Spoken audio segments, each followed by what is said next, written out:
தூய்மைன்னா என்ன அப்படின்னா, நம்ம வீட்டை தூய்மையாக வச்சுருக்கோம். எதுக்கு? பூச்சி எதுவும் வரக்கூடாது, பாம்பு எதுவும் வரக்கூடாது அப்படின்னு நம்ம வீட்டை தூய்மையாக வச்சுருக்கோம். நம்ம உடம்ப தூய்மையாக வச்சுக்கிறோம். எதுக்கு? உடம்புல எதுவும் பூச்சி வந்துடக்கூடாது, அதாவது வைரஸு, பாக்டீரியா இதெல்லாம் வந்துடக்கூடாது, அரிப்பெடுக்க ஆரம்பிச்சிடும், கடிக்க ஆரம்பிச்சிடும்.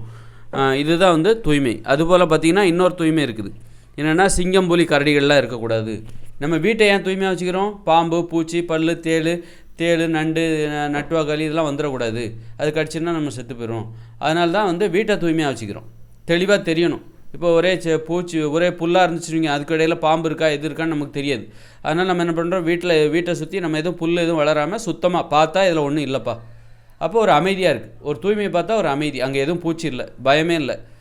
அதுவே புல்லில் காலை வச்சு நடக்கும்போது அதில் என்ன இருக்குதுன்னு நமக்கு தெரியாது. ஒரு குத்து மதிப்பாக நடந்து போயிட்டுருப்போம்.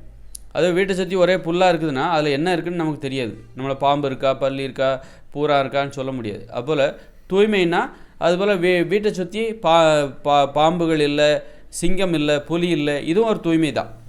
நம்ம இப்போ ஒரு ஊர்காடுகளில் வாழ்ந்துட்டுருக்கோம், காடுகளில் வாழலை, நகரங்களில் வாழ்கிறோம்.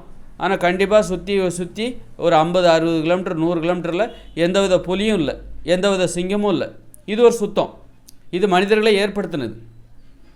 இப்போ கடந்த காலங்களில், ஆதி காலங்களில் காடுகளில் மக்கள் வாழ்ந்தபோது எவ்வளோ சிங்கங்கள் இருந்திருக்கும், எவ்வளோ காட்டெருமைகள், எவ்வளோ கரடிகள் இருந்திருக்கும். எல்லாத்தையும் மனிதர்கள் தான் என்ன பண்ணுறாங்க, சுத்தப்படுத்துகிறாங்க. இதெல்லாம் இல்லாமல் இருக்கணும். எப்படி வீட்டை சுற்றி வந்து ஒரே புல்லாக இருந்துச்சு அப்படின்னா அங்கே பாம்பு இருக்கோ பயமாக இருக்கும்ல.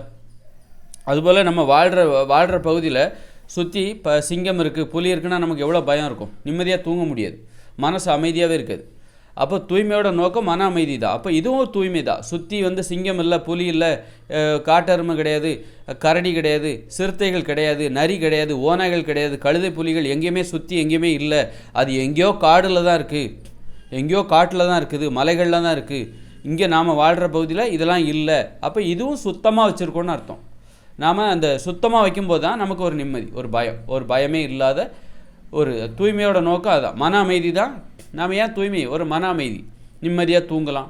அதுவே ஊருக்குள்ளே ஏதாவது சிறுத்தை புகுந்துருச்சுன்னா, ஒரு புலி வந்துருச்சுன்னா செம பயமாக இருக்கும்ல, நடுங்க ஆரம்பிச்சிரும். எங்கே இருக்குதுன்னே சொல்ல முடியாது. நீங்கள் காடுகளில் வாழ்கிற மனிதர்கள் பார்த்தீங்கன்னு வச்சுக்கோங்களேன். இப்போ வீரப்பன் வாழ்ந்த காடுகள்லாம் பார்த்தீங்கன்னா அங்கெல்லாம் மனிதர்கள் கூடி சில கிராமங்களில் வாழ்கிறாங்க. அவங்க எப்போவும் வந்து பயந்துகிட்டே இருப்பாங்க. எங்கேருந்து கரடி வரும், எங்கேருந்து யானைகள் வரும் அப்படின்னு சொல்லி பயந்துக்கிட்டே தான் போவாங்க. அப்போ நம்மளாம் அந்த பயமே இல்லாமல் நம்ம போயிட்டுருக்கோம், சுத்தமாக வச்சுருக்கோம். அதான் சுத்தங்கிறது. ஏன்னா இங்கே சிங்கம், புலி, கரடிகள் இல்லை.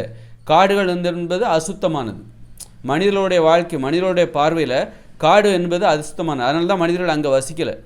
ஏன்னா காடுகளில் சிங்கம் இருக்குது, புலி இருக்குது, யானைகள் இருக்குது, காட்டெருமைகள் இருக்குது, கரடிகள் இருக்குது, ஓநாய் இருக்குது, கழுதை புலி இருக்குது. அங்கே போனாக்கா அது சுத்தம் இல்லை, அதெல்லாம் அங்கே இருக்குது.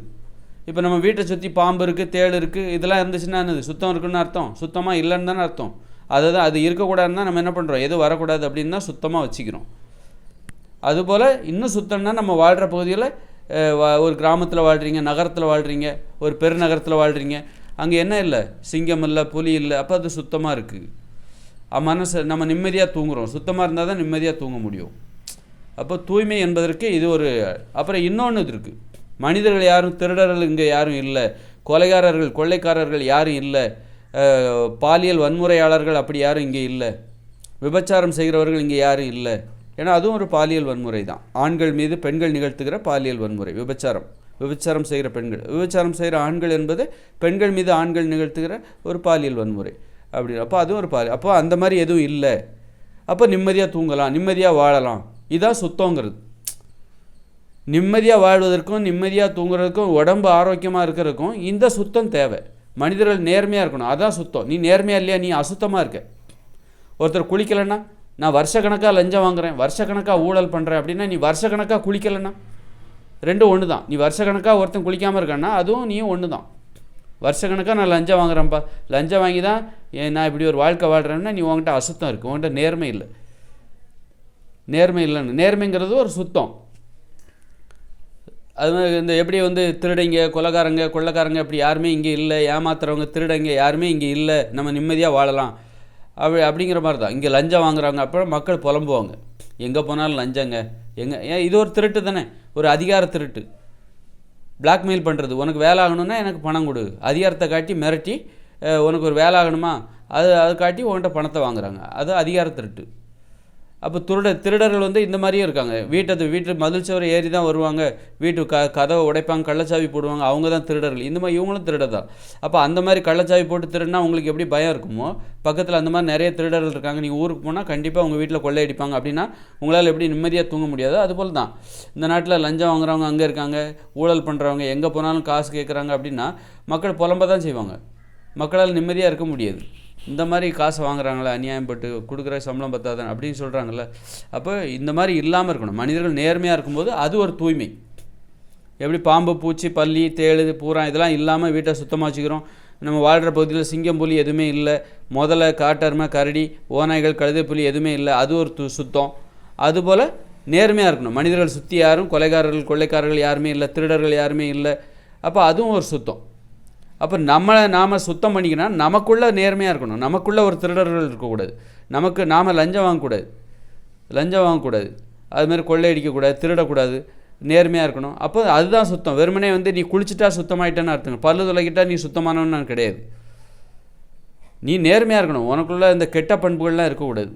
அப்போ தான் அதுதான் சுத்தம். அப்போ யாரெல்லாம் சுத்தமானவர்கள்?